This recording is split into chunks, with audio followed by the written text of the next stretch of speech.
안녕하세요. 저는 40대 중반의 뜨개질하는 가정주부입니다.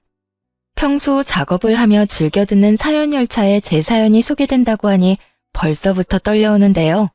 큰 용기를 내어 사연을 보내니 잘 들어주셨으면 좋겠습니다. 그러면 뜸들이지 않고 시작해 볼게요. 저와 남편은 시댁에서 살고 있었어요. 부끄럽지만 저희가 모시고 산다는 것보단 저희가 얹혀 산다는 말이 맞는 상태였어요. 처음부터 저희가 시댁에 얹혀 산 것은 아니었어요. 신혼 때는 저희도 저희만의 보금자리가 있었고 저 역시 회사 생활을 하고 있었어요.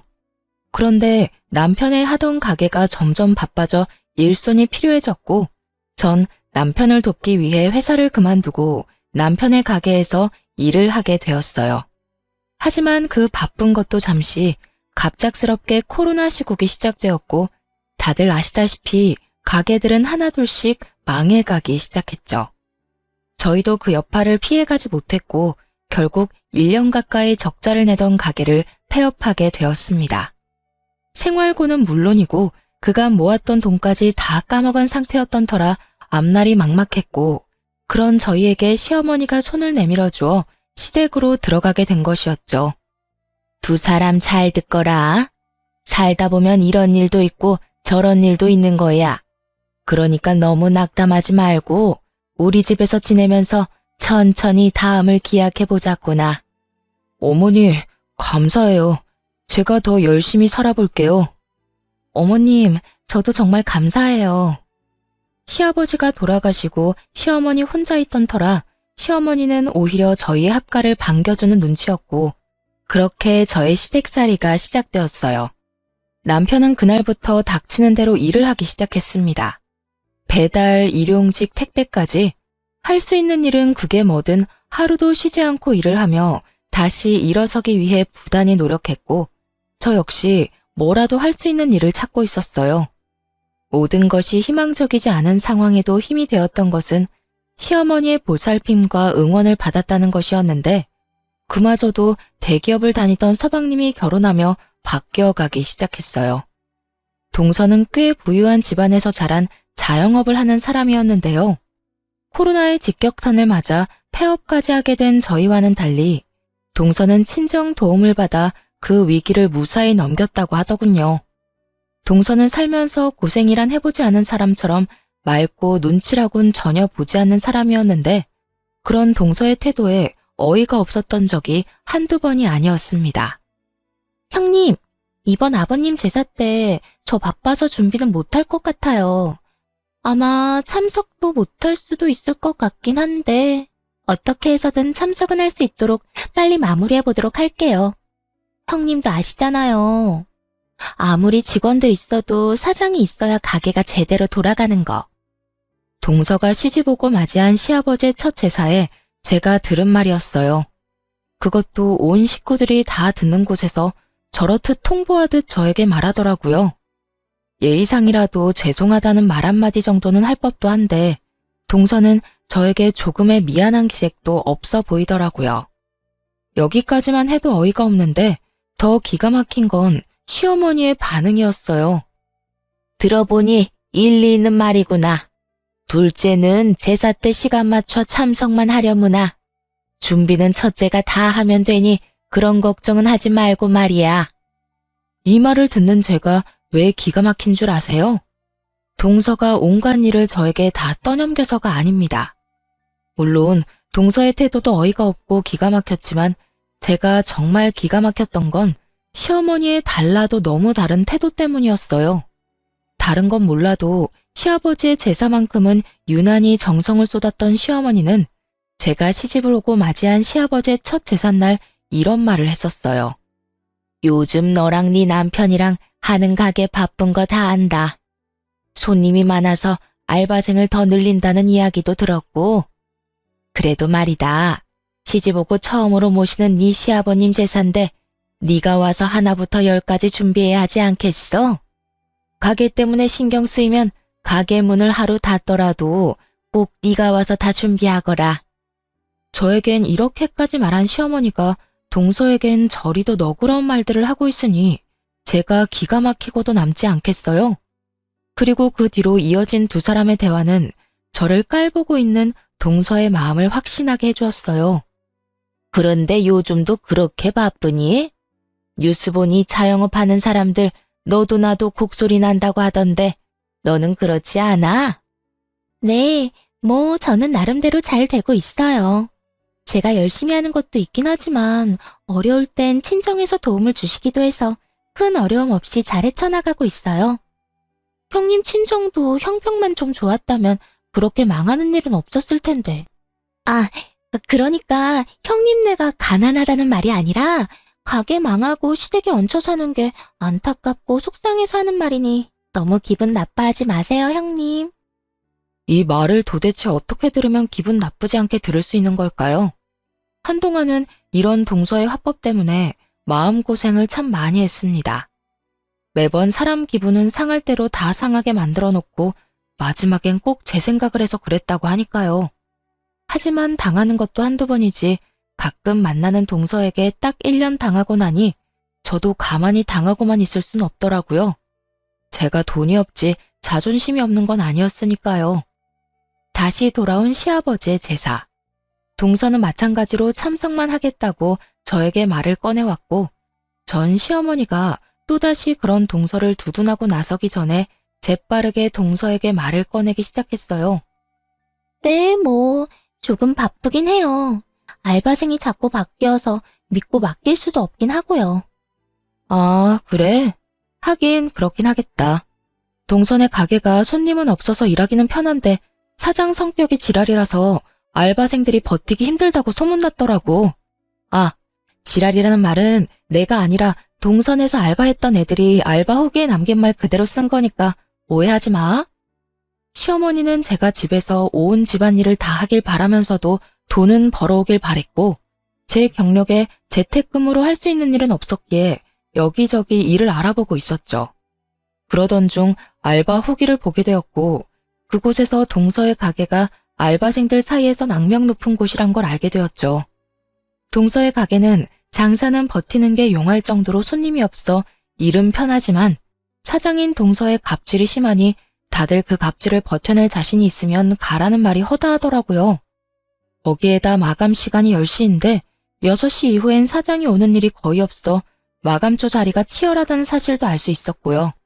제가 굳이 이런 이야기를 꺼낸 이유를 아시겠나요?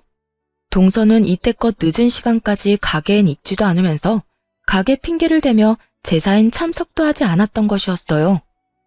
그게 무슨 우리 가게에서 일했던 애들이 그런 말을 했단 말이에요? 사거리 모퉁이의 땡땡 가게가 동서 가게밖에 더 있어? 내가 요즘 소일거리라도 있을까 해서 여기저기 둘러보고 있는데 거기에 알바 경험담으로 동선의 가게가 아주 유명하더라고. 어떤 날은 손님보다 알바생이 더 많은 날도 있다며? 동서는 좋겠다. 그런 식으로 가게 운영하면 무조건 마이너스일 텐데 그래도 형편 좋은 친정에서 다 해결해 주실 거 아니야. 아, 서방님도 도와주시려나? 돈 관리는 동서가 한다고 했었지? 적금은 들고 있어? 매번 올 때마다 가방이 바뀌는 것 같던데. 동서 가게는 매달 적자인데 동서가 번 돈으로 사는 건 아닐 테고 설마 서방님 돈은 다 동서 사치하는 데 쓰는 건 아니지? 제 말에 시어머니는 눈을 부라리며 동서를 노려봤고 동서는 최선을 다해서 부인하고 나서더군요. 아니에요. 그건 다 시집 오기 전부터 소장하고 있던 거라고요. 딱 보면 알 거 아니에요. 신상도 아니고 전부 몇 년씩 된 건데. 하긴 형님이 뭐 아시긴 하겠어요? 동서야말로 급하다고 아무 말이나 막 하는 거 아니야? 오래된 백이라도 웃돈을 더 주고서라도 사들이는 라인도 있잖아. 오늘 동서가 가지고 온 가방처럼 말이야. 내가 아무리 명품 이런 거 모른다고 해도 그 정도는 알아, 동서. 그런가요? 저는 워낙 예전에 사서 몰랐네요. 하여튼 저 이번에도 형님 못 도와드릴 것 같으니까 그런 줄 알고 형님이 매번 그렇듯 고생 좀 해주세요. 대신 제가 봉투는 두둑하게 챙겨드릴게요. 봉투? 그래, 좋지. 그런데 동서, 내가 알바 후기에서 보니까 동선의 가게 마감조 알바 자리 다툼이 치열하다는데 그건 왜 그런 걸까? 아마 마감조가 6시부터 10시까지인 것 같던데 도대체 왜 일 많은 마감조가 인기가 많은 걸까? 동서는 이유를 알아? 사장님 갑질이 심하다는 가게 마감조가 인기 있는 이유가 과연 뭘까? 동서의 얼굴이 사색이 되더군요. 이미 코너에 몰린 동서는 이때껏 거짓말을 해대며 시댁 행사에 빠져왔던 지난 일을 들킬 위기에 처하자 재빨리 제 입을 막더니 이렇게 말하더군요. 형님이 제 가게에 이렇게까지 관심이 많은 줄 미처 제가 몰랐네요. 내가 동서한테 관심이 없진 않지. 그래서 동서, 아까 뭐라고 그랬지? 이번에도 늦는다고? 참석만 할 거라고 그랬나? 아니요. 또 참석만 할 뻔했지만 올해는 어떻게 해서든 제가 일찍 와서 한다고요. 그러니까 이번엔 형님은 좀 쉬세요. 제가 다 해보도록 할게요. 그럴래 그럼? 이번엔 우리 동서 실력 좀 볼까? 아버님이 좋아하시겠네. 능력 좋은 둘째 며느리가 제사상도 다 차려주고 말이야. 아, 네. 그리하여 동서는 처음으로 시댁에서 일이란 걸 하게 되었고 시어머니도 자신의 만류에도 불구하고 동서가 하겠다고 나서니 지켜만 보더라고요. 처음으로 맛본 승리의 맛이란 정말 짜릿하고 시원하더라고요. 그 후 동서는 좀 달라졌냐고요? 전혀요. 동서는 그 일이 있고 난 후 일을 갈았는지 더욱 저를 깔보며 괴롭히기 시작하더군요. 시어머니에게 선물 공세까지 해대며 저를 괴롭히니 시어머니도 그런 동서를 두둔하고 나섰고요. 그날은 아침부터 시어머니가 보이지 않는다 싶더니 오후 5시쯤 동서와 함께 집으로 들어오더라고요. 다정하게 팔짱까지 끼고선 말이죠. 저는 집으로 들어온 두 사람에게 인사를 건넸지만 두 사람은 제 말이 들리지도 않는 것인지 제 인사는 무시한 채 하하호호 두 사람만의 세상에 빠져있더군요. 어머님, 오늘 즐거우셨죠? 그래, 우리 둘째밖에 없구나. 덕분에 오늘 너무 즐거웠어. 전신 마사지에 피부관리, 거기에 맛있는 밥까지. 오늘 완전 귀부인이라도 된 기분이었단다. 고마워, 우리 며느리. 아니에요. 이 정도로 멀려. 어머님 피부는 정기적으로 관리해 주셔야 효과 있으니까 저랑 자주 가요. 아까 제 회원권 끊는 김에 어머님 것도 끊었어요. 어머나, 그게 정말이니? 아까 보니까 회원권도 비싸던데. 하여튼 우리 며느리는 돈 쓸 줄 안다니까. 어딜 갔다 왔나 싶었더니 아주 제대로 시어머니를 구워 삼고 왔더라고요. 전신 마사지에 피부 관리에 밥까지 풀코스로 시어머니를 녹여놓았더라고요. 시어머니의 입은 귀에 걸려 있었고 이런 시어머니를 흐뭇하게 보던 동서는 고개를 돌려 저를 보며 이렇게 말하더군요. 형님, 저희 물 좀 주세요. 하루 종일 힘들게 돌아다녔더니 목이 타네요. 순간 진짜 진심으로 동서가 드디어 미쳤구나 하고 생각했어요. 아무리 시어머니의 신음을 한 몸에 얻고 있다고 한들 어떻게 손윗사람한테 물 심부름을 시킬 수가 있는지 제 상식에선 이해가 되지 않았거든요. 제가 동서의 말에 너무 황당해 버벅거리는 사이 동서는 저를 재촉하기 시작했고 동서가 짜증을 낸다 싶으니 시어머니까지 나서 물 심부름을 시키더라고요. 형님, 못 들었어요? 물 좀 달라고요. 물 달란 지가 언젠데 아직 가만히 서 있대? 물 기다리다가 목말라 죽겠네. 그러게, 첫째야, 물 좀 가지고 오라고 하지 않니? 얼른 가서 물 좀 떠오거라. 나도 물 좀 먹어야겠다.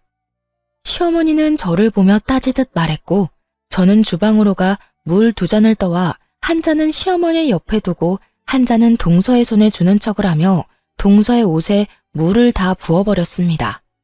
아이, 차가워. 형님, 이게 뭐 하는 짓이에요? 어머, 실수. 손이 미끄러져서 말이야. 그나저나 다 젖어서 어떻게 한대? 동서 엄청나게 찝찝하겠다. 정말 실수였냐고요? 그럴 리가요. 제가 미쳤다고 저 얄미운 동서 입에 들어갈 물을 떠다 주겠어요? 저는 시어머니의 말이 떨어지자마자 물을 확 부어 버려야겠다고 생각했고 그냥 동서의 머리에 부어버리기엔 너무 티가 날 것 같아 건네주며 일부러 손에서 놓쳐버렸던 거죠. 정말 실수라고 생각하는 시어머니와는 달리 눈치 빠른 동서는 저에게 화를 내며 따지기 시작했어요. 실수? 참나 기가 막혀서.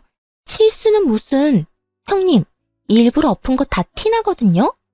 아, 진짜 이게 얼마짜리 옷인데 어떻게 책임질 거예요? 실수라니까. 그리고 커피도 아니고 물이야, 물. 그 옷은 물 쏟으면 옷이 다 녹아내리기라도 해? 그런 것도 아니면서 책임은 무슨 책임? 괜히 오버하면서 괜히 사람 잡지 말고 나한테 이럴 시간에 얼른 집에 가서 옷이나 갈아입어. 아니면 내 옷이라도 줄까? 아니면 어머님 옷이라도 줘? 동서는 제 말에 그저 씩씩거리기만 할 뿐이었어요. 평소 온몸에 명품을 감고 사는 동서인데 제 옷이나 시어머니 옷을 입고 싶지는 않았을 것이고 그저 씩씩거리던 동서는 젖은 채로 집에 간다며 신경질적으로 시댁을 나서더군요. 그런 저를 보며 시어머니는 혀끝을 찼고요. 그러거나 말거나 저는 참 통쾌했습니다. 하지만 그날 이후 시어머니는 본격적으로 동서 편만 들기 시작했고 처음엔 동서가 오는 날에만 스트레스를 받았는데 시간이 지날수록 동서가 오지 않는 날에도 스트레스가 쌓여갔어요. 우리 둘째는 정말 싹싹하지 않니? 이번엔 글쎄 내 화장품까지 싹 다 바꿔주더라니까. 내 나이엔 고급 라인을 써줘야 한다고 말이야. 통도 얼마나 큰지 내가 아주 우리 둘째 며느리 때문에 호강한다니까. 그러게요. 어머님 좋으시겠어요. 좋다마다. 내가 며느리 덕에 이런 호강을 다 누리게 될 줄은 몰랐는데 내 아들이 다른 건 몰라도 장가 하나는 정말 끝내주게 잘 갔지. 그렇고 말고. 역시 내 아들이야. 시어머니는 동서가 없는 곳에도 말끝마다 동서 타령을 하기 시작한 것도 모자라 제가 정말 식모라도 되는 줄 아는지 무리한 요구까지 하기 시작하더라고요. 얘 첫째야, 너 반찬 좀 만들거라. 네? 냉장고에 어제 만든 반찬 많은데 혹시 드시고 싶으신 게 있으세요? 아니, 반찬 좀 해서 둘째네 가져다 주려고 그러지. 그저께 만났는데 소갈비찜 먹고 싶다고 하더라. 그러니까 갈비찜은 꼭 하고 고기도 좋은 거 사서 해. 몇 푼 아낀다고 질 떨어지는 거 사지 말고. 그거랑 밑반찬 한 5가지 하면 며칠은 먹지 않겠어? 다 떨어질만 하면 또 해서 가져다 줘. 해도 너무한다 싶었어요. 부탁하는 것도 아닌 명령조로 말하다니. 시어머니가 저를 고작 해야 식모쯤으로 여긴다는 걸 깨달았고 전 그런 취급까지 받으며 살고 싶진 않았습니다. 그래서 할 말은 다 하기로 했죠. 싫어요, 어머님. 제가 왜 동선의 냉장고 사정까지 신경 써줘야 해요? 동서가 바빠서요? 어머님은 동선의 가게 가보지도 않으셨어요? 거기 파리만 날려요. 그런 가게에서 바빠봤자 얼마나 바쁘다고 집에 반찬할 시간이 없대요? 그리고 설사 너무 바빠 반찬할 시간이 없으면 사 먹던가. 사 먹는 게 싫으면 동서가 직접 와서 부탁하라고 하세요. 그러면 제가 다시 한번 생각이나 해볼 테니까요. 뭐야? 너 진짜로 먹는 거로 이렇게까지 치사하게 나올 거야? 그까지 반찬하는 게 뭐 그렇게 힘들다고 이 난리인 게야? 반찬 몇 가지에 갈비찜까지 하는 게 쉽다고 생각하세요? 그렇게 쉬우시면 어머님이 직접 해서 주는 것도 괜찮겠네요. 동서가 더 고마워하지 않겠어요? 내가 그 힘든 걸 어떻게 해? 내 나이가 몇인데. 어머님, 조금 전까진 그까짓 거 뭐가 힘드냐고 했으면서 왜 지금은 말이 바뀌세요? 그거야. 너랑 나랑 같니? 넌 젊잖니? 그러니까 1살이라도 더 젊은 동서한테 직접 하라고 하세요. 저보단 동서가 덜 힘들 테니까요. 말을 하면 할수록 궁지에 몰린다 싶었는지 시어머니는 입을 다문 채 그저 저를 쏘아보더라고요. 전 그런 시어머니의 시선을 외면한 채 방으로 들어와 버렸고요. 그렇게 반찬 사건도 그냥 넘어가겠거니 했는데 어느 날부터 집에 반찬만 했다 하면 사라지는 일이 일어나더군요. 처음엔 그저 이상했는데 계속 그런 일이 반복되니 굳이 묻지 않아도 알 수 있었습니다. 시어머니가 저 몰래 갓 만든 반찬을 동선의 집으로 가져다 주고 있다는 사실을요. 화가 나기도 했지만 오죽했으면 노인네가 눈치까지 살펴가며 몰래 젖단지까지 할까 싶어 모른 척 해주고 있는데 눈치 없는 동서가 연락이 왔더군요. 형님, 이번 반찬은 왜 그렇게 한 거예요? 너무 짜서 먹지도 못했어요. 다음부턴 간 좀 제대로 맞춰주세요. 저흰 싱겁게 먹는 거 뻔히 알면서 이걸 먹으라고 보낸 게 맞아요? 하여튼 이번 반찬은 손도 못 대고 다 버렸으니까 그런 줄 알고 다시 만들어서 보내주세요. 동서, 그 반찬들 동서 먹으라고 만든 거 아니야. 우리가 먹으려고 만든 건데 어머님이 나 몰래 동서한테 가져다 주고 있었던 거라고. 그렇게까지 하는 어머님이 안쓰러워서 모른 척하고 있었더니 뭐가 어쩌고 저째? 그렇게 미각이 예민하면 직접 해먹어. 아니면 돈 주고 반찬 가게에서 사 먹거나. 어디서 버릇없이 다시 해내라 말아야? 다신 내 반찬 가지고 갈 생각도 하지 마. 알겠어? 전화를 끊고 나서도 화가 가라앉지 않더라고요. 건방을 떠는 것도 한두 번이지 정성스레 만든 제 반찬을 버렸다고 하는 것도 모자라 다시 해오라고 하는 동서의 말이 계속 귓가에 맴돌아 정말 몸이 다 떨려왔어요. 그런 제 모습에 남편이 무슨 일이냐고 물어오더라고요. 당시에 남편은 밤낮 없이 일하느라 집에선 쓰러지듯 잠만 자고 다시 가는 생활을 반복 중이었는데 그런 남편이 신경 쓰게 하고 싶지 않아 아무 말도 하지 않은 상태였죠. 날은 오랜만에 남편이 하루 쉬는 날이었고 하필 옆에서 통화 내용을 다 들어버린 것이었어요. 하는 수 없이 저는 그간의 일을 털어놓게 되었고 남편은 잔뜩 굳은 얼굴로 이렇게 말하더군요. 일단 알겠어. 그동안 맘고생 심했겠네. 얼마나 속상했을 거야. 이젠 내가 다 알았으니 내가 해결할게. 그러니까 조금만 더 참고 기다려줘. 난 괜찮으니까 너무 무리하지 마. 알겠지? 무리는 무슨. 내 걱정하지 말고 당신은 당신 마음이나 신경 써. 진작 나한테 말하지. 혼자 그걸 어떻게 참고 견뎠어? 하여튼 내가 빨리 집 알아볼게. 상황이 그렇게 되니 이때껏 혼자 소거리한 것이 조금 후회스럽더라고요. 진작 남편에게 털어놓고 상의했더라면 속이라도 편했을 텐데 싶어서요. 남편은 제게 말한 것처럼 바쁜 와중에도 부동산을 다니며 우리가 살 집을 알아보는 듯했고 전 그런 남편을 믿고 될 수 있으면 시어머니와 부딪히지 않고 지내고 있었어요. 그러던 어느 날 한동안 시댁에 잘 오지 않던 동서가 집으로 오더라고요. 동서는 집에 오자마자 저에게 건방진 묵례만 하고선 시어머니를 데리고 방으로 들어가 버리더군요. 그런 동서를 보며 또 무슨 일로 저러나 싶었는데 그 이유가 며칠 뒤에 밝혀졌습니다. 동서가 다녀가고 며칠 뒤 시어머니는 일을 끝내고 온 남편과 저를 불러 앉히고선 이야기를 꺼내기 시작했어요. 두 사람한테 미안한데 이제 이 집에서 나가서 살았으면 좋겠구나. 갑작스러워도 너무 갑작스러운 시어머니의 통보에 남편과 저는 당황스러웠어요. 물론 저희도 분가를 위해 집을 알아보고 있긴 했었지만 이런 식으로 갑자기 분가를 하게 될 거라고는 생각하지 못했던 터라 더욱 그랬죠. 남편은 최대한 진정시킨 목소리로 시어머니에게 물었어요. 네, 일단 그렇게 할게요. 그런데 왜 이렇게 갑자기 그런 말씀을 하시는 거예요? 혹시 무슨 일 있었어요? 그게 나 이제 둘째네 들어가서 살려고 그래. 둘째가 나 모신다고 이 집 처분하고 들어오라고 하더라. 동서가요? 동서가 어머님을 모신다고 했다고요? 그래. 둘째가 이제 자기 집에 들어와서 살라고 하더구나. 넓고 좋은 집에서 호강시켜준다고 하더구나. 내가 이 집에서 너희랑 산다고 해서 나한테 남는 게 있는 것도 없고 둘째가 그렇게 말할 때 이 집 처분하고 들어가려고 해. 동서와 둘이 무슨 이야기를 나누었나 했더니 이거였더라고요. 시어머니는 이미 부동산에 집까지 내놨다고 했고 전 이 모든 상황이 의심스러웠어요.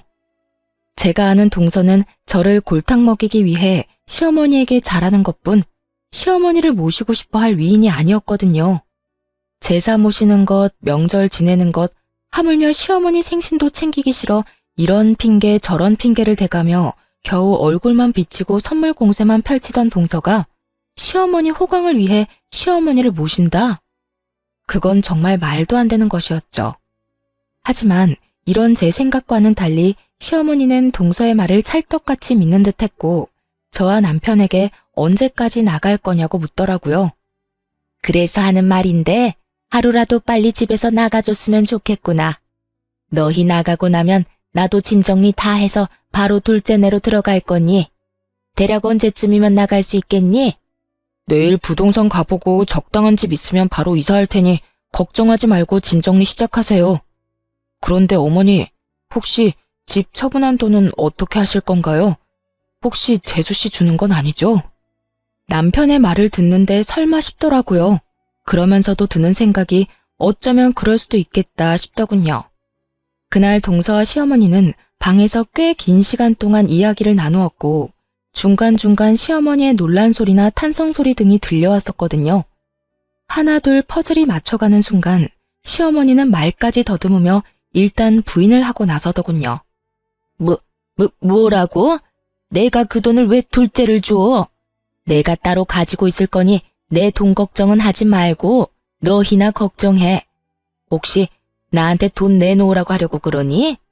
혹시나 하는 말인데 그 돈 내 노후 자금이다.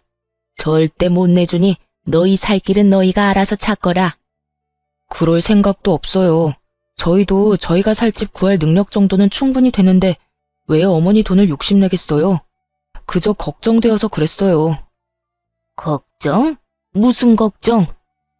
혹시나 그 돈 재수 씨한테 투자했다가 잘못되기라도 하면 가족도 잃고 돈도 잃을 수 있으니 조심하시라고 말해주려고 했죠. 설사 그런 일이 있더라도 내 돈이니 너는 상관하지 말거라. 자꾸 돈 이야기 꺼내면 내 입장에선 네가 내 돈 노린다고 생각할 수밖에 없어. 그러니까 그만해. 그런 거 아니라고 방금도 말했잖아요. 정말 걱정되어서 한 말인데 왜 그렇게 화를 내세요? 그러니까 내 돈 걱정을 네가 왜 해? 집도 절도 없어서 내 집에서 이때껏 얹혀 산 주제에. 하여튼 너랑 이래서 이야기도 하고 싶지 않은 거야.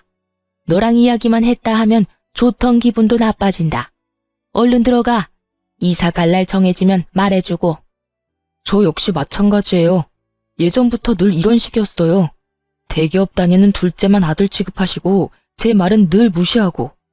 그래도 저희 힘들 때 흔쾌히 들어와 살라고 해주셔서 이제 저한테도 마음의 문을 열었나 했더니 그것도 제 착각이었나 보네요. 어머니 말대로 앞으로는 어머님 일에 아무 상관도 하지 않을 테니 나중에 후회하지 마세요. 감정이 많이 상한 남편은 방으로 들어가 버렸고 저 역시 남편을 따라 방으로 들어갔죠. 방에서 저희가 대화를 나눠본 결과 시어머니는 동서에게 돈을 주는 것이 거의 확실해 보였죠.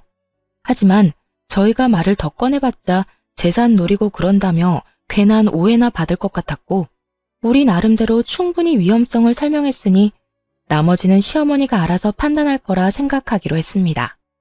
그 후 저흰 적당한 집을 구해 서둘러 이사를 나왔고 저희가 나오자마자 시어머니 역시 집을 처분해 동선에 들어가게 되었습니다. 그렇게 다시 시작하게 된 둘만의 생활이 참 좋더라고요. 비록 전셋집이지만 내 집 꾸미는 재미도 있고 살림 사는 것도 훨씬 수월했어요. 무엇보다 좋았던 건 저도 제 일을 알아볼 수 있다는 것이었어요. 이제 그저 집에서 시어머니의 뒷바라지만 할 일도 없고 대출을 내고 전세로 얻은 집이라 남편의 짐을 덜어주기 위해 저도 일을 구해보기로 한 것이었죠. 하지만 제 의지와는 달리 현실은 냉정했어요.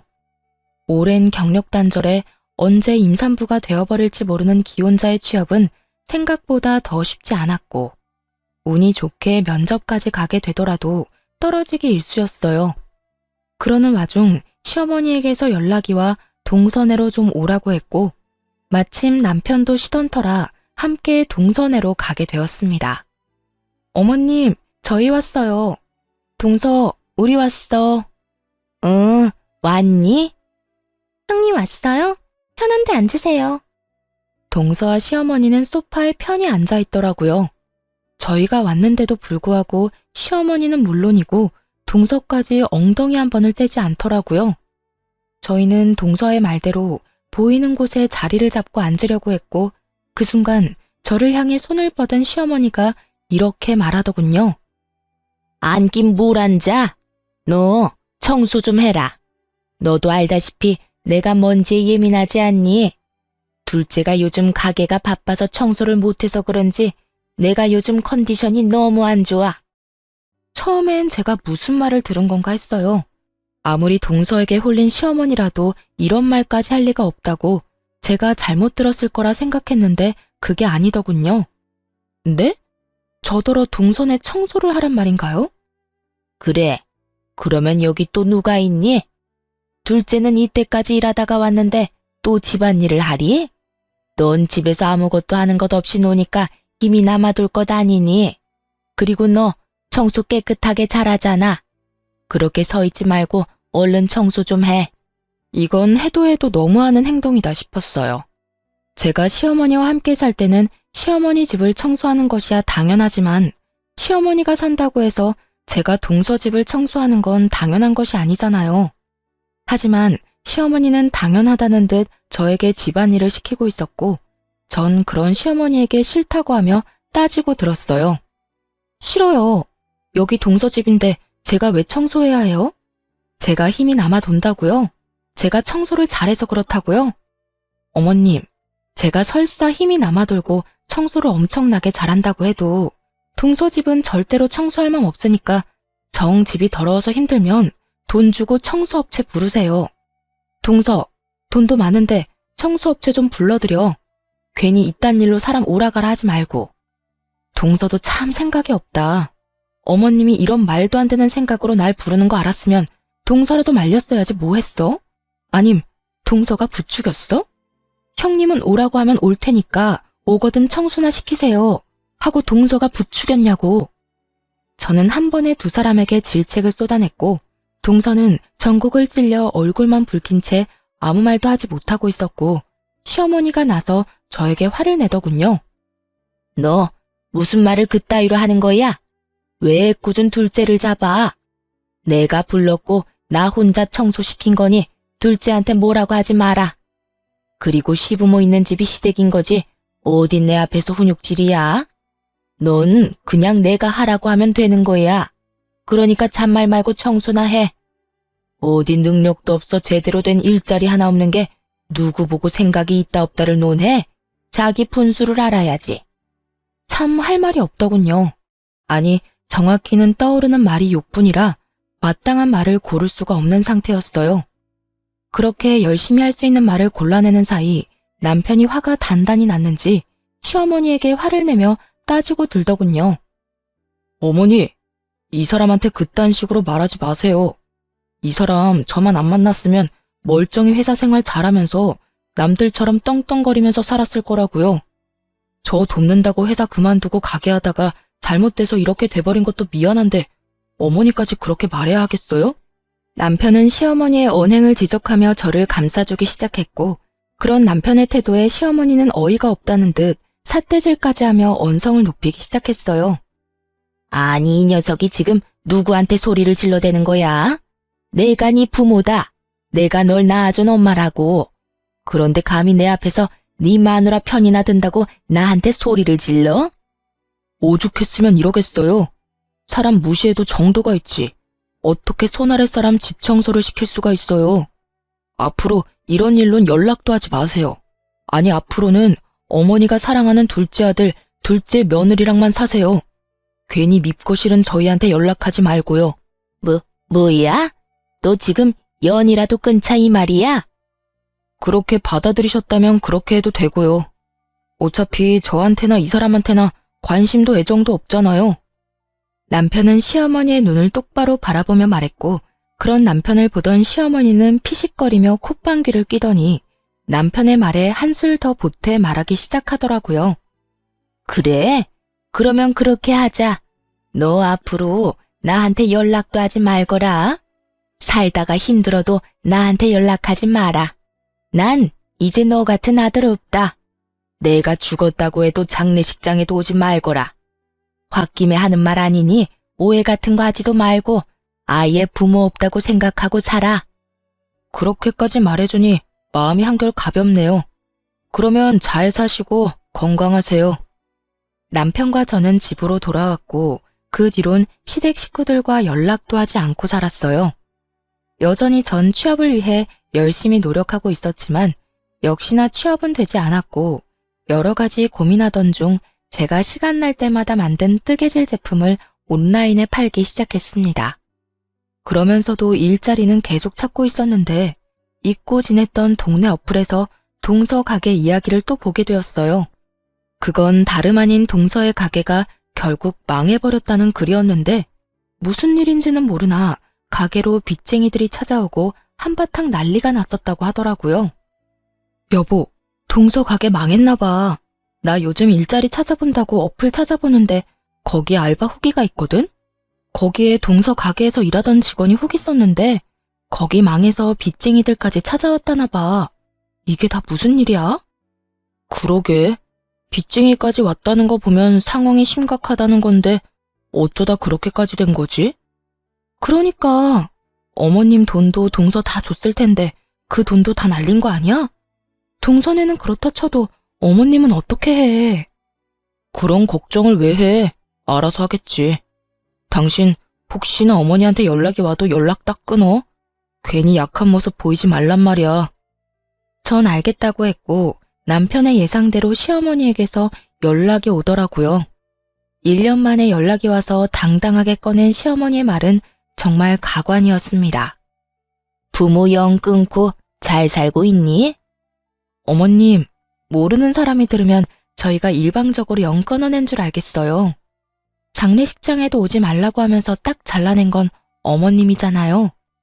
그땐 하늘이 두 쪽이 나도 연락 한 통 없을 것처럼 모지게 굴더니 웬일이세요? 다름이 아니라 내가 돈이 좀 필요해서 연락했다. 집 처분한 돈은 다 어쩌고 돈이 급하신데요? 그 돈이 자유로웠으면 내가 너한테 이런 연락을 했겠니? 그 돈은 다 투자를 해서 뺄 수도 없는 상황이야. 그러니까 너희 이때까지 모은 돈 나한테 좀 빌려주고 내가 투자금 회수하는 대로 이자까지 쳐서 돌려줄 테니 지금 바로 입금할 수 있겠니? 제가 시어머니에게 빚진 것도 아닌데 마치 빌려준 돈 받아가는 사람처럼 당당하더라고요. 그런 시어머니에게 잠시나마 안쓰러운 감정을 느꼈던 제가 얼마나 한심했나 모릅니다. 전 더는 시어머니가 저를 이딴 식으로 대할 수 없게 좀 더 단호하게 말하기로 했어요. 저희 그런 돈 없어요. 뭐야? 너흰 도대체 뭐 하고 살길래 그까짓 돈 몇 천만 원이 없는 게야? 하긴 가장은 변변한 직장도 없이 일용직이나 하고 다니고 능력 없는 마누라는 집에서 밥이나 축내고 있으니 그런 돈이 있을 리가 없겠지. 혹시나 했던 내가 바보였어. 그나저나 넌 언제까지 그렇게 놀고 먹을 거니? 정 안 되면 너도 일용직이라도 나가서 한 푼이라도 더 벌어봐. 그렇게 살아서 어디 살림이라도 나아지겠니? 시어머니는 저를 깔아뭉개는 많은 말들을 서슴없이 쏟아내고 있었고 저 역시 시어머니의 말을 들으며 분노가 폭발하고야 말았습니다. 어머님, 제가 그까짓 몇 천만 원이 없는 게 아니라 어머님을 빌려줄 그런 돈이 없다는 말이었어요. 뭐야? 너 지금 이 시험이 놀리는 게야? 너 지금 나랑 말장난해? 제가 왜 어머님이랑 장난 같은 걸 하겠어요. 시간 남아도는 것도 아닌데요. 그리고 저요, 어머님 돈 동서한테 다 넘긴 거 알고 있어요. 거기에다 그 돈까지 투자한 동서 가게 확 망해버린 것도 알고 있고요. 시어머니는 당황하기는커녕 더욱 당당하게 돈을 요구하더라고요. 차라리 제가 다 알았다는 것이 다행이라는 듯이 말이죠. 그래?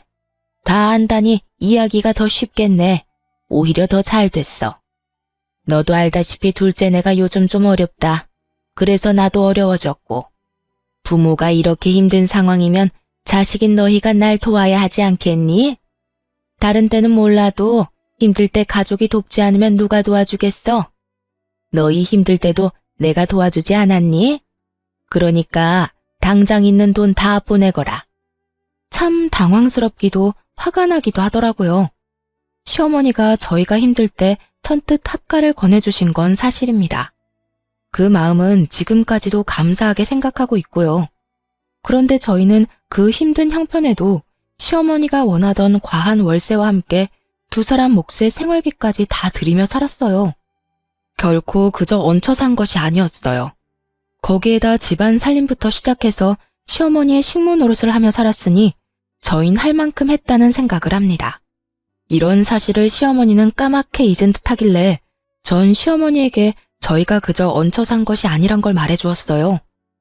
어머님, 그때 도와주신 건 지금도 감사하게 생각하고 있어요. 그런데 어머님, 저희 매달 월세 생활비도 빠지지 않고 드렸고, 지난 몇 년 동안 제가 그 집에서 식모살이 한 것만으로도 은혜는 다 갚았다고 생각해요. 그러니까 그때 일 여기에 갖다 붙이지 마세요. 전혀 다른 문제니까요. 그리고 그렇게 도움이 필요하면 저 말고 동서한테 말하세요. 돈은 동서한테 다 쓰고 도움은 저한테 받으려고 하지 말고요. 제 말에 시어머니는 노발대발 화를 내며 상처가 될 말을 고르고 골라 모진 말을 쏟아대더라고요. 하지만 그런 말로 더는 상처를 받지도 않았고 무엇보다 당하고만 있을 저도 아니었죠. 너 진짜 이렇게 나올 거야? 둘째네 상황 뻔히 안다는 애가 그런 말을 하고 싶어? 둘째가 나를 도울 상황이 됐으면 내가 너한테 이딴 전화나 하고 있겠어? 생각이 짧은 거니 아니면 그냥 머리 자체가 나쁜 거니? 그러는 어머님은요? 생각이 짧은 거예요? 아니면 머리가 나쁜 거세요? 아니, 두 가지 다 일려나? 저한테 어떻게 했고 남편한테 무슨 말까지 했는지 아직까지 기억이 생생한데 저희가 도와줄 거라 생각했어요? 이렇게 저한테 전화해서 화내도 제 주머니에서 10원 한 푼 나오지 않을 테니까 그런 줄 알고 다신 연락하지 마세요. 전 그대로 전화를 끊어버렸고 시어머니의 전화를 받지 않았어요. 알아보니 동서의 친정이 망해버렸다고 하더라고요. 동서가 시어머니를 자신의 집으로 데리고 갈 땐 이미 친정은 망해가고 있었고 동서는 다들 예상하다시피 시어머니의 재산을 탐내고 데리고 간 것이 맞았단 것이었죠. 동서의 술수에 속아 넘어간 시어머니는 집을 처분한 돈뿐만 아니라 품고 있던 돈까지 다 동서에게 넘겨버렸고 그 돈으로 동서는 가게에서 나는 적자를 막았던 것이었고요.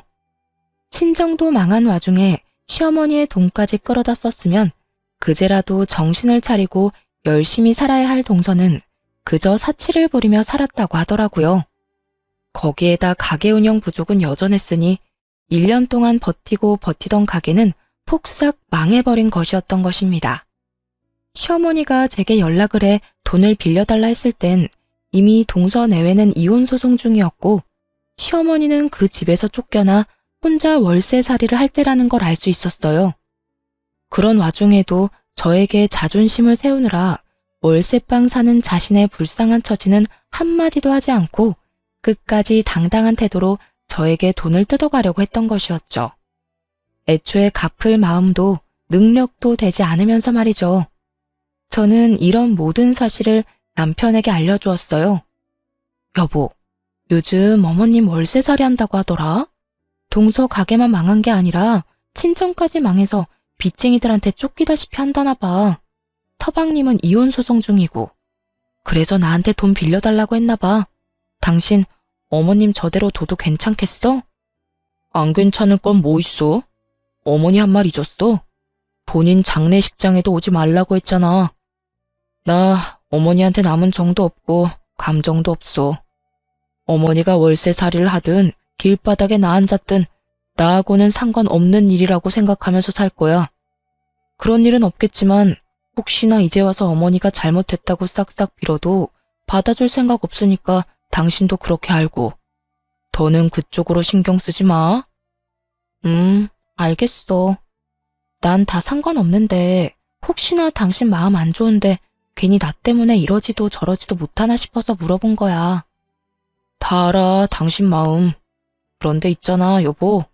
나는 어머니보다 당신이 더 중요해. 어머니가 당신한테 그렇게 함부로 대하고 상처 주는 거 두 번 다신 보고 싶지 않아. 그러니까 어머님 신경 이제 쓰지 말고 우린 우리끼리 잘 살자. 전 알겠다고 했고 그 후론 그쪽으론 신경 안 쓰고 살았던 것 같아요. 시어머니에게서도 연락이 오지 않았고요. 가끔 서방님에게 연락이 오곤 했는데 동서와 이혼을 하고 난 후 시어머니를 모셔보라고 했지만 이미 동서와 살며 씀씀이가 커질 대로 커진 시어머니를 도저히 감당하지 못해 서방님 역시 연을 끊고 산다고 하더라고요. 시어머니는 여전히 월세살이를 하며 청소 일용직을 다닌다고 했고요. 뭐 그마저도 일하는 사람들과 다퉈 쫓겨날 수도 있다는 이야기도 들을 수 있었네요. 남편과 저는 잘 지내고 있습니다. 남편은 여전히 어떤 일이든 열심히 하고 있고 전 다른 사연에서 듣던 것처럼 대박이 나진 않았어요. 하지만 여전히 꾸준히 노력하며 지내고 있고 그 덕분인지 제가 만든 상품을 팔아 꾸준히 생활비 정도는 벌고 있답니다. 앞으로 혹시나 시어머니가 깊은 반성을 하며 진심 어린 사과를 해온다면 다시 연락을 하며 지내긴 하겠지만 그렇지 않다면 이대로 연을 끊은 채 살 예정이에요. 시어머니의 성격상 절대 저희에게 굽히고 들어올 사람이 아니니 사실상 연을 완전히 끊은 거나 마찬가지겠네요. 돈이 많지 않지만 남편과 저는 여전히 사이가 좋고 행복하며 앞으로도 행복하게 잘 살아보려고 합니다. 힘을 합쳐 열심히 살다 보면 저희도 술술 잘 풀리는 날이 오지 않겠어요? 이로써 저의 사연도 끝이 났습니다. 제 사연 들어주신 모든 분 감사합니다.